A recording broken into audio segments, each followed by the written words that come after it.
Hello everyone, welcome to education point chemistry classes. और आज हम आपको पढ़ाने वाले हैं सबसे important topic of surface chemistry, जिसका नाम है टिंडल इफेक्ट।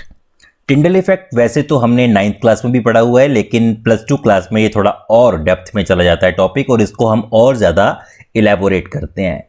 इस टॉपिक में लगभग एक क्वेश्चन जो है वो आपको देखने को मिल जाएगा इस टॉपिक से, नीट में भी और आईआईटी में भी।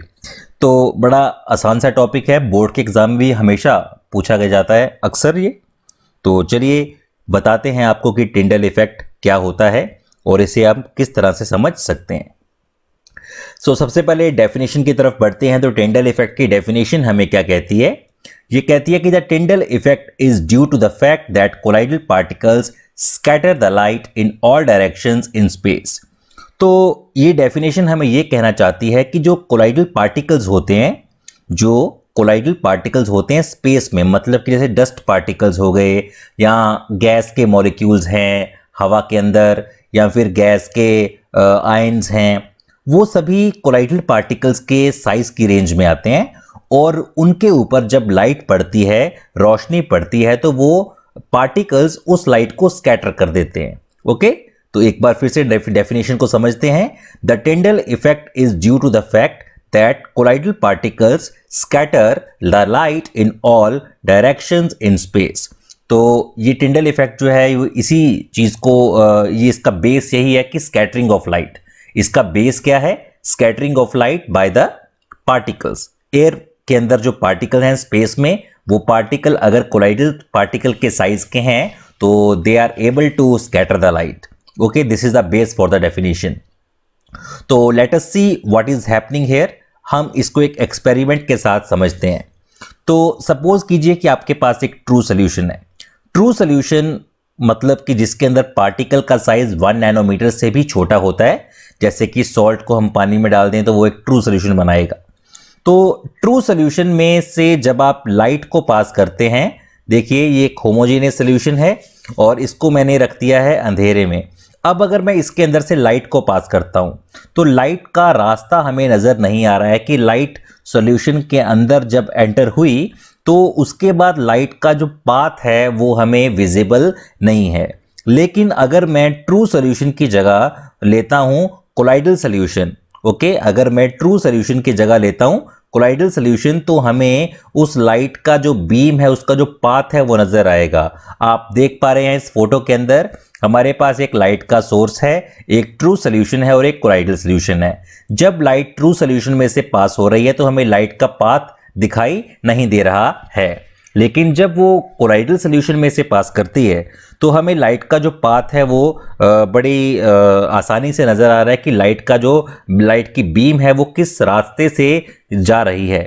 ओके, तो light source appears translucent in the direction of light beam. तो इस बार ये हमें लाइट का पाथ नजर आ रहा है। और अगर हम उसको राइट एंगल से देखेंगे, मतलब ऊपर से देखेंगे, तो भी हमें लाइट का जो है वो प्रॉपरली उसका जो पाथ है वो नजर आएगा।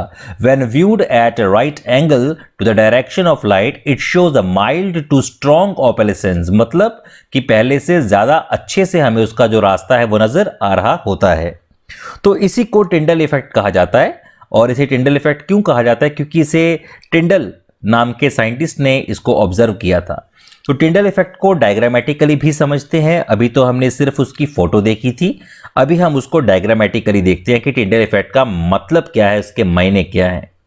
तो सबसे पहले मेरे पास एक सोल्यूशन है, ठीक है, और ये जो सोल्यूशन है ये कोई आम सोल्यूशन नहीं है, it is a colloidal solution. इसको ट्रू सोल्यूशन मत समझिएगा, ये एक कोलाइडल सोल्यूशन है।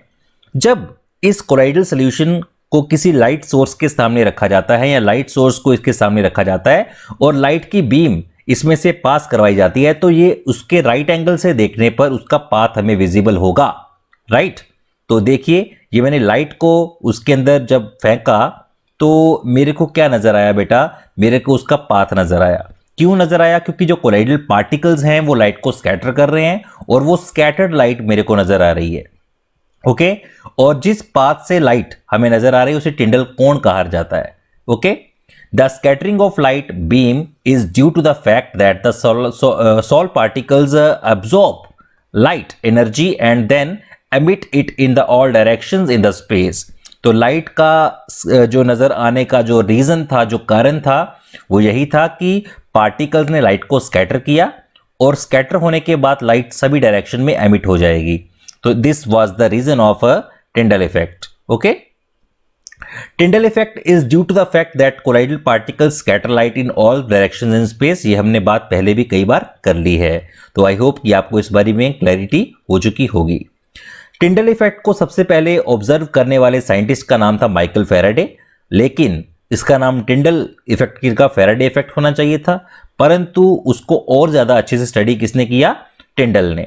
जॉन टिंडल नाम का साइंटिस्ट था, ये अंग्रेज की औलाद था और इसी ने इसको दोबारा से स्टडी किया।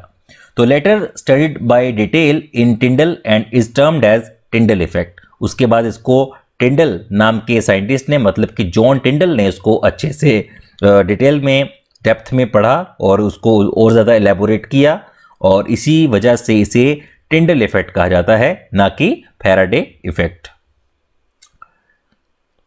टिंडल इफेक्ट शो करने के लिए कुछ कंडीशंस हैं। हर कोई सोल्यूशन टिंडल इफेक्ट नहीं शो कर सकता है, सिर्फ और सिर्फ कोलाइडल सोल्यूशन कर सकता है, क्योंकि उसकी कुछ कंडीशंस हैं। सबसे पहले, Tyndall effect is observed only when the following two conditions are satisfied. तो मैं आपको सिर्फ दो शर्तें बताऊंगा, जो सोल्यूशन इन दो शर्तों को पूरा करेगा वो टिंडल इफेक्ट शो कर सकता है। सबसे पहली बात, the diameter of the dispersed particle is not much smaller than the wavelength of the light used। Okay, तो क्या कह रहा है कि जो डायमीटर है पार्टिकल्स का, वो वेवलेंथ ऑफ लाइट से, जो हम लाइट यूज कर रहे हैं, जो हम लाइट इंसिडेंट कर रहे हैं उसके ऊपर, उससे पार्टिकल छोटा ना हो।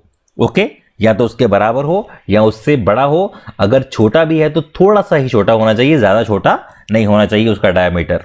सो एक बार मैं फिर से वो प्रॉपर्टी को रिपीट कर रहा हूं, the diameter of the dispersed particles is not much smaller than the wavelength of light used. और सेकंड जो इसकी कंडीशन है वो ये है कि the refractive indices of the dispersed phase and the dispersion medium differ greatly in magnitude। बहुत ज्यादा अंतर होना चाहिए रिफ्रैक्टिव इंडिसेस में। डिस्पर्स्ड फेज मतलब सॉल्यूट और डिस्पर्शन मीडियम मतलब सॉल्वेंट। सॉल्यूट और सॉल्वेंट के जो रिफ्रैक्टिव इंडिसेस हैं उनके अंदर बहुत ज्यादा जमीन आसमान का अंतर होना चाहिए, तभी वो आपको टिंडल इफेक्ट की जो है रूपरेखा तैयार करेगा, अदरवाइज आप टिंडल इफेक्ट नहीं देख सकते हैं। रही बात रिफ्रैक्टिव इंडेक्स की, तो रिफ्रैक्टिव इंडेक्स क्या होता है ये आप सभी को पता ही है। ये सिर्फ एक रेशियो है of the velocity of light in vacuum to the velocity in a specified medium. ठीक है, लाइट की जो वेलोसिटी है वैक्यूम में कितनी है, 3 × 10⁸ मीटर पर सेकेंड, और उसको जिस मीडियम में आप लाइट को यूज कर रहे हो उस मीडियम में उसकी वेलोसिटी कितनी है, उसकी जो रेशियो होती है उसको हम बोलते हैं रिफ्रैक्टिव इंडिसेस, इंडेक्स बोलते हैं वैसे। और Tyndall effect is use to distinguish between a colloidal solution and a true solution. If आपके पास एक ट्रू सोल्यूशन है और एक कोलाइडल सोल्यूशन है, और अगर आप ये जानना चाहते हो कि इनमें से कौन सा वाला ट्रू है और कौन सा वाला कोलाइडल है, तो आपको इस इफेक्ट का इस्तेमाल कर लेना चाहिए। लाइट उसके अंदर मारिए, जो आपको नजर आ जाएगा दैट विल बी कोलाइडल। इसके अलावा कुछ और जानकारी है कि इन 1903 जिग्मॉन्डी used Tyndall effect to set up an apparatus known as ultra microscope. तो अल्ट्रा माइक्रोस्कोप बनाने के लिए टिंडल इफेक्ट का यूज किया गया था रिचर्ड एडोल्फ जिग्मॉन्डी से के द्वारा। He experimented on colloidal solution which was placed in a glass vessel. An intense beam of light is focused on the colloidal solution and then observed with a microscope at right angles to the beam. Individual colloidal particles appear as bright stars against a dark black background। तो उसने particles तक को देख लिया था। Ultra microscope did not prove any information about the size of and shape of the colloidal particle but only helped to observe the light scattered by them। तो इसके द्वारा जो अल्ट्रा माइक्रोस्कोप बनाया गया था वो पार्टिकल्स के साइज और शेप के बारे में तो कोई जानकारी नहीं देता है, लेकिन ये इतना पता लगा सकता है कि कहां कहां पर लाइट जो है वो स्कैटर हो रही है, तो वहां से उसके पार्टिकल्स के बारे में पता चल जाता है। तो चलिए कुछ क्वेश्चंस जो हैं वो इस टॉपिक से रिलेटेड कर देते हैं। कॉलिगेटिव प्रॉपर्टीज डिपेंड अपॉन, देखिए जो कॉलिगेटिव प्रॉपर्टीज होती हैं वो नंबर ऑफ सॉल्यूट पार्टिकल्स के ऊपर डिपेंड करती हैं, लेकिन उसके नेचर के ऊपर डिपेंड नहीं करती हैं। ओके, तो हमारे पास जो ऑप्शंस हैं, ऑप्शन ए है नंबर ऑफ सॉल्यूट पार्टिकल, जो कि बिल्कुल सही ऑप्शन है। Number of solvent molecules is wrong answer. Type of chemical species is also wrong. A and B, सिर्फ ए सही है, बी सही नहीं है। तो मेरे पास जो सही आंसर रहेगा that will be A and B, क्योंकि the qualitative properties depend upon the number of solute particles and the number of solvent molecules also. Okay, आगे बढ़ते हैं। Colligative properties among these, इनमें से कौन सी प्रॉपर्टी कॉलिगेटिव है? Osmotic pressure, lowering in vapour pressure, depression in freezing point, ये सभी colligative हैं। तो हमारे पास आंसर रहेगा ऑप्शन डी, क्योंकि सारी की सारी प्रॉपर्टीज जो हैं वो कॉलिगेटिव हैं। ओके, तो आज की क्लास में बस इतना ही। नेक्स्ट जो वीडियो होगी उसमें हम प्रॉपर्टीज ऑफ कोलाइडल सॉल्यूशन का सेकंड पार्ट करेंगे। आई होप कि आपको आज का टॉपिक अच्छा लगा होगा।